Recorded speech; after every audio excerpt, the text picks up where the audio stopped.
जय श्री कृष्ण। राधे राधे भगतजनों, आज हम श्रीमद् भगवत गीता से छठा अध्याय सुनेंगे।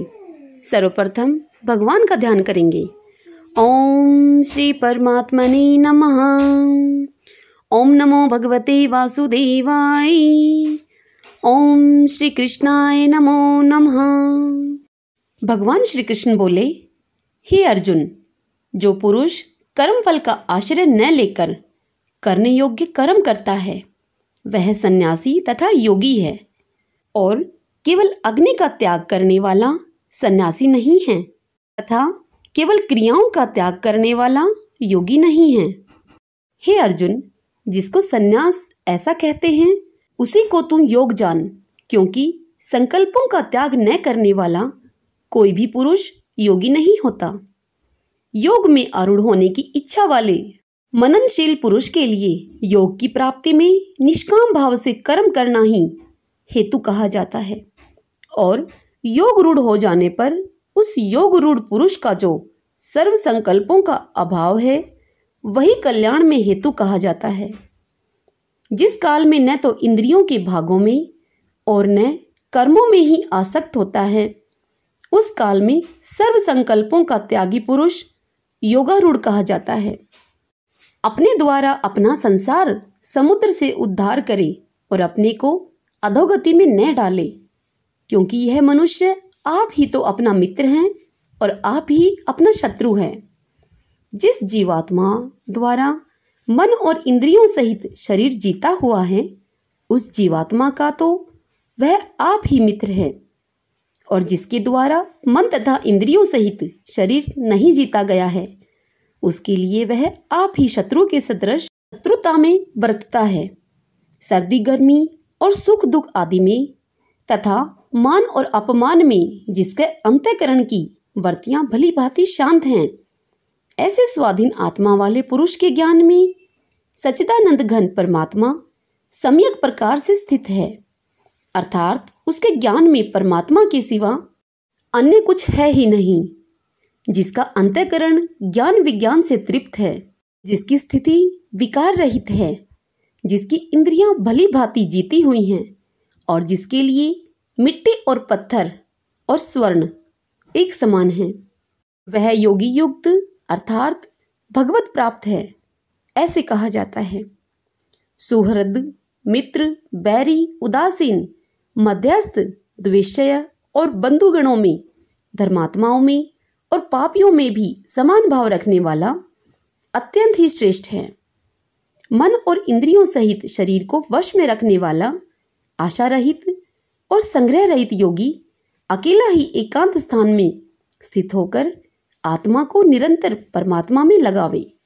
शुद्ध भूमि में जिसके ऊपर कमर्श है, कुशा, मृगछाला और वस्त्र बिछे हैं, जो न बहुत ऊंचा है और न बहुत नीचा, ऐसे अपने आसन को स्थिर स्थापित करके उस आसन पर बैठकर चित्त और इंद्रियों की क्रियाओं को वश में रखते हुए मन को एकाग्र करके अंतःकरण की शुद्धि के लिए योग का अभ्यास करे। काया, सिर और गले को समान एवं अचल धारण करके स्थिर होकर अपनी नासिका के अग्रभाग पर दृष्टि जमाकर अन्य दिशाओं को न देखता हुआ ब्रह्मचारी के व्रत में स्थित भय रहित तथा भली भांति शांत अंतःकरण वाला सावधान योगी मन को रोककर मुझ में चित्त वाला और मेरे परायण होकर स्थित होवे। वश में किए हुए मन वाला योगी इस प्रकार आत्मा को निरंतर मुझ परमेश्वर के स्वरूप में लगाता हुआ मुझ में रहने वाली परमानंद की प्रकाष्ठा रूप शांति को प्राप्त होता है। हे अर्जुन, यह योग न तो बहुत खाने वालों का, न बिल्कुल न खाने वालों का, और न बहुत शयन करने के स्वभाव वालों का, और न सदा जागने वालों का ही सिद्ध होता है। दुखों का नाश करने वाला योग तो यथा योग्य आहार विहार करने वालों का, कर्मों में यथा योग्य चेष्टा करने वाले का, और यथा योग्य सोने तथा जागने वाले का ही सिद्ध होता है।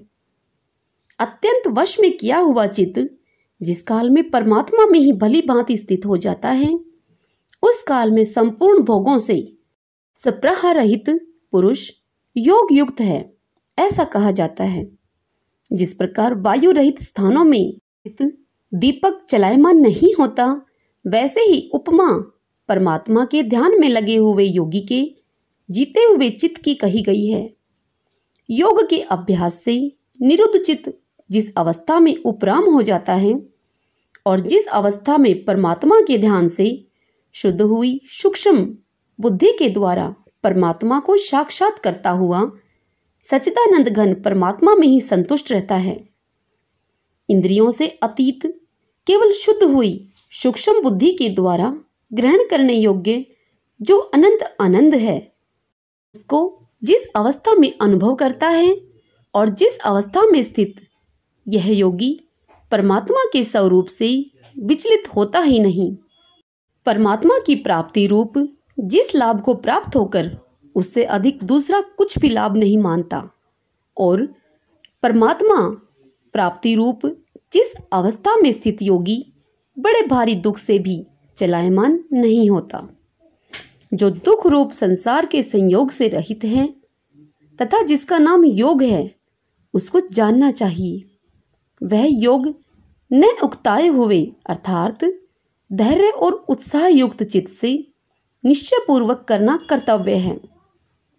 संकल्प से उत्पन्न होने वाली संपूर्ण कामनाओं को निःशेष रूप से त्याग कर और मन के द्वारा इंद्रियों के समुदाय को सभी ओर से भली भांति रोक कर क्रम क्रम से अभ्यास करता हुआ उपरति को प्राप्त हो तथा धैर्य युक्त बुद्धि के द्वारा मन को परमात्मा में स्थित करके परमात्मा के सिवा और कुछ भी चिंतन न करे। यह स्थिर न रहने वाला और चंचल मन जिस जिस शब्द आदि विषय के निमित्त से संसार में विचरता है, उस विषय से रोककर यानी कि हटाकर इसे बार बार परमात्मा में ही निरुद्ध करें। क्योंकि जिसका मन भली प्रकार शांत है, जो पाप से रहित है, जिसका रजोगुण शांत हो गया है, ऐसे इस सच्चिदानंद घन ब्रह्मा के साथ एक ही भाव हुए योगी को उत्तम आनंद प्राप्त होता है। वह पाप रहित योगी इस प्रकार निरंतर आत्मा को परमात्मा में लगाता हुआ सुखपूर्वक पर ब्रह्मा परमात्मा की प्राप्ति रूप अनंत आनंद का अनुभव करता है। सर्वव्यापी अनंत चेतन में एक ही भाव से स्थिति रूप योग से युक्त आत्मा वाला तथा सब में समभाव से देखने वाला योगी आत्मा को संपूर्ण भूतों में स्थित और संपूर्ण भूतों को आत्मा में कल्पित देखता है। जो पुरुष संपूर्ण भूतों में सबके आत्म रूप मुझ वासुदेव को ही व्यापक देखता है और संपूर्ण भूतों को मुझ वासुदेव के अंतर्गत देखता है, उसके लिए मैं अदृश्य नहीं होता और वह मेरे लिए अदृश्य नहीं होता। जो पुरुष एक ही भाव में स्थित होकर संपूर्ण भूतों में आत्म रूप में स्थित मुझ सच्चिदानंद घन वासुदेव को भजता है, वह योगी सब प्रकार से बरतता हुआ भी मुझ में ही बरतता है। हे अर्जुन, जो योगी अपनी भांति संपूर्ण भूतों में सम देखता है और सुख अथवा दुख को भी सब में सम देखता है, वह योगी परम श्रेष्ठ माना गया है। भगवान कृष्ण की यह बात सुनकर अर्जुन बोले कि हे मधुसूदन, जो यह योग आपने संभाव से कहा है, मन के चंचल होने से मैं इसकी नित्य स्थिति को नहीं देखता हूँ, क्योंकि हे श्री कृष्ण, यह मन बड़ा चंचल परमधन स्वभाव वाला बड़ा दृढ़ और बलवान है, इसीलिए उसका वश में करना मैं वायु को रोकने की भांति अत्यंत दुष्कर मानता हूँ। अर्जुन की यह बात सुनकर श्री भगवान बोले, हे महाबाहु, निसंदेह मन चंचल और कठिनता से वश में होने वाला है, परंतु हे कुंती पुत्र अर्जुन, यह अभ्यास और वैराग्य से वश में होता है।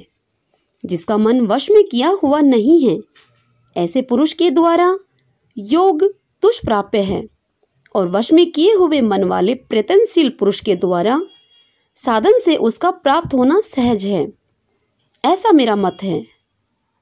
अर्जुन बोले कि हे श्री कृष्ण, जो योग में श्रद्धा रखने वाला है किंतु संयमी नहीं है, इस कारण जिसका मन अनंत काल में योग से विचलित हो गया है, ऐसा साधक योग की सिद्धि को अर्थात भगवत साक्षात्कार को न प्राप्त होकर किस गति को प्राप्त होता है? हे महाबाहो, क्या वह भगवत प्राप्ति के मार्ग में मोहित और आश्रय रहित पुरुष छिन्न भिन्न बादल की भांति दोनों ओर से भ्रष्ट होकर नष्ट तो नहीं हो जाता?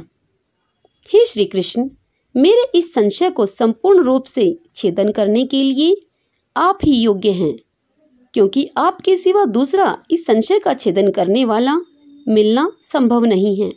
अर्जुन की यह बात सुनकर श्री भगवान बोले कि हे पार्थ, उस पुरुष का न तो इस लोक में नाश होता है और न परलोक में ही, क्योंकि हे प्यारे, आत्मा उद्धार के लिए अर्थात भगवत प्राप्ति के लिए कर्म करने वाला कोई भी मनुष्य दुर्गति को प्राप्त नहीं होता। योग भ्रष्ट पुरुष पुण्यवानों के लोकों को अर्थात स्वर्ग आदि उत्तम लोकों को प्राप्त होकर उनमें बहुत वर्षों तक निवास करके फिर शुद्ध आचरण वाले श्रीमान पुरुषों के घर में जन्म लेता है, अथवा वैराग्यवान पुरुष उन लोकों में न जाकर ज्ञानवान योगियों के ही कुल में जन्म लेता है। परंतु इस प्रकार का जो यह जन्म है सो संसार में निसंदेह अत्यंत दुर्लभ है। वहाँ उस पहले शरीर में संग्रह किए हुए बुद्धि संयोग को अर्थात समबुद्धि रूप योग के संस्कारों को अनायास ही प्राप्त हो जाता है, और हे कुरुनंदन, उसके प्रभाव से वह फिर परमात्मा की प्राप्ति रूप सिद्धि के लिए पहले से भी बढ़कर प्रयत्न करता है। वह श्रीमानों के घर में जन्म लेने वाला योग भ्रष्ट पराधीन हुआ भी उस पहले के अभ्यास से ही निसंदेह भगवान की ओर आकर्षित किया जाता है, तथा समबुद्धि रूप योग का जिज्ञासु भी वेद में कहे हुए सकाम कर्मों के फल को उल्लंघन कर जाता है। परंतु प्रयत्न पूर्वक अभ्यास करने वाला योगी तो पिछले अनेक जन्मों के संस्कार बल से इसी जन्म में संसिद्ध होकर संपूर्ण पापों से रहित होकर फिर तत्काल ही परम गति को प्राप्त हो जाता है। योगी तपस्वियों से श्रेष्ठ है। से हे अर्जुन, तू योगी हो। संपूर्ण योगियों में भी जो श्रद्धावान योगी मुझ में लगे हुए अंतरात्मा से मुझको निरंतर भजता है, वह योगी मुझे परम श्रेष्ठ मान्य है। हरि ओम तत्सत। श्रीमद् भगवद गीता का 6वां अध्याय यही संपूर्ण होता है। ओम श्री कृष्णाय नमो नमः। ओम नमो भगवते वासुदेवाय। भगतजनों, यदि आपको श्रीमद् भगवद गीता का यह 6वां अध्याय पसंद आया हो मेरे द्वारा सुनना, तो इस वीडियो को लाइक करें और खूब शेयर करें और पुण्य कमाएं। जय श्री कृष्णा। राधे राधे।